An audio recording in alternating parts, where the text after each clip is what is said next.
जरा सोचिए, कुरुक्षेत्र का मैदान है, दोनों सेनाएं एकदम आमने सामने, शंख बज चुके हैं, और तभी अर्जुन, वो महान योद्धा, अपने हथियार डाल देते हैं।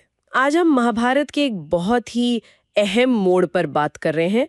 ये है अर्जुन विषाद योग, और हम खास तौर पर श्लोक 32 से 34 को देख रहे हैं। तो जैसा कि हम समझते हैं, ये वो पल है जब अर्जुन अपने ही लोगों को, अपने प्रियजनों को दूसरी तरफ खड़ा देखकर एक गहरे भावनात्मक और नैतिक संकट में फंस जाते हैं। चलिए इसको थोड़ा खोलते हैं। अर्जुन आखिर कह क्या रहे हैं गोविंद से, मतलब कृष्ण से?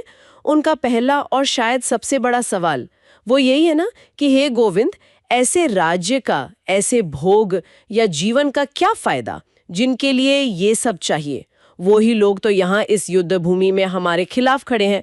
ये श्लोक 32 की बात है। हाँ बिल्कुल। और वो आगे जोड़ते हैं, जैसा श्लोक 33 और 34 में आता है कि भाई अगर अपने ही गुरुओं को, आचार्यों को, बड़ों को, पितर पुत्र दादा पितामह, इन सबको मारकर ही राज्य मिलना है या सुख मिलना है, तो फिर उसका मतलब क्या है? हाँ, मतलब उसका क्या पॉइंट है फिर? और ये लोग कोई ऐसे नहीं कि लड़ने से कतरा रहे हो। वो साफ कहते हैं कि ये सब तो अपने प्राण और धन सब दांव पर लगाकर खड़े हैं यहाँ, श्लोक 33 में। तो ऐसा लगता है कि अर्जुन सिर्फ युद्ध के नतीजे से परेशान नहीं है। नहीं, बिल्कुल नहीं। बल्कि उस रास्ते से ही उनको दिक्कत है जिससे वो नतीजा मिलेगा। हाँ, यही सबसे खास बात है यहाँ। वो सिर्फ ये नहीं देख रहे कि हारेंगे या जीतेंगे या राज्य मिलेगा या नहीं। वो इस पर सवाल उठा रहे हैं कि इस तरह से, मतलब अपनों को मारकर हासिल की गई कोई भी चीज, क्या वो वाकई कीमती हो सकती है? ये एक तरह से वैल्यू सिस्टम का सवाल है कि असल में मायने क्या रखता है। और आपने जो रिश्तों की लिस्ट बताई, आचार्य, पितर, पुत्र, पितामह, ये सिर्फ रिश्ते नहीं है, ये अर्जुन का पूरा सोशल और मॉरल वर्ल्ड है। सही बात है। हाँ, उनका पूरा संसार। हाँ। तो उनका जो दुख है, उनका विषाद, वो असल में एक गहरी समझ की तरफ पहला कदम है। अच्छा। गीता का जो उपदेश है वो इसी जमीन पर खड़ा होता है।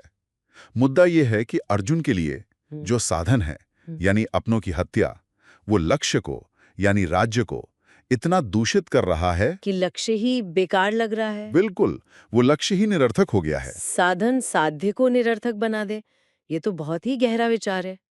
और शायद इसी निराशा में अर्जुन वो बात कहते हैं जो किसी भी योद्धा के लिए सोचना भी मुश्किल है। वो मधुसूदन यानी कृष्ण को कहते हैं, एतान न हन्तुमिच्छामि घ्नतोपि मधुसूदन। हाँ, ये श्लोक 34 का हिस्सा है, हाँ। जिसका मतलब है कि मैं इन्हें मारना नहीं चाहता, भले ये मुझे क्यों ना मार डाले। सोचिए जरा, हाँ। मतलब एक योद्धा कह रहा है कि वो सेल्फ डिफेंस में भी अपने प्रियजनों पर हाथ नहीं उठाएगा। इससे क्या जाहिर होता है? मतलब इस स्टैंड से देखिए, ये पंक्ति अर्जुन की जो मेन दुविधा है उसको बिल्कुल सामने ले आती है। एक तरफ है उनका क्षत्रिय धर्म, एक योद्धा का कर्तव्य, और दूसरी तरफ है उनका अपना स्नेह, अपने प्रियजन और उनके नैतिक सिद्धांत, खासकर अपनों के प्रति अहिंसा। हाँ, इन दोनों के बीच का टकराव। भयानक टकराव वही है।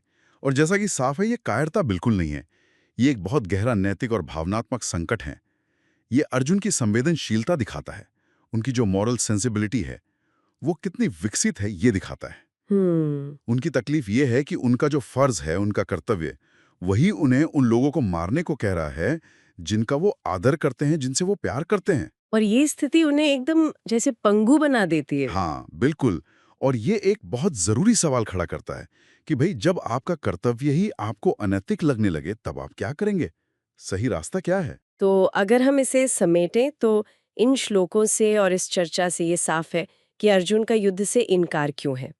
ये उनके योद्धा धर्म और अपने परिवार, अपने गुरुओं के प्रति जो उनका गहरा प्रेम और सम्मान है, उसके बीच फंस जाने का नतीजा है। बिल्कुल। वो जीत के मायने पर ही सवाल उठा रहे हैं। अगर जीत उन्हीं चीजों को खत्म कर दे जो जीवन को मूल्यवान बनाती हैं, हाँ, उन्हीं रिश्तों को, उन्हीं मूल्यों को, तो फिर ऐसी जीत का, ऐसे राज्य या सुख का क्या मतलब? जैसा वो खुद कहते हैं, जिनके लिए चाहिए वो ही नहीं रहे तो फिर क्या? सही कहा, एक खोखली जीत होगी वो। हाँ। और ये जो दुविधा है, ये हजारों साल पुरानी जरूर है, लेकिन ये आज भी हमारे सामने आती है अलग अलग शक्लों में। ये श्लोक हमें कोई रेडीमेड जवाब तो नहीं देते, लेकिन सोचने पर मजबूर करते हैं। कि जब हमारी सामाजिक भूमिका या हमारा प्रोफेशनल कर्तव्य हमारी अंतरात्मा से टकराए, हमारे निजी रिश्तों से टकराए, तो उस टकराव का सामना कैसे किया जाए? क्या कुछ चीजें ऐसी हैं जिन्हें कर्तव्य से भी ऊपर रखना चाहिए, या फिर हर चुनाव की एक कीमत होती है और वो चुकानी ही पड़ती है? ये एक ऐसा सवाल है जिस पे वाकई सोचने की जरूरत है। हाँ, ये एक ऐसा विचार है जिस पर श्रोता आगे और सोच सकते हैं, मनन कर सकते हैं।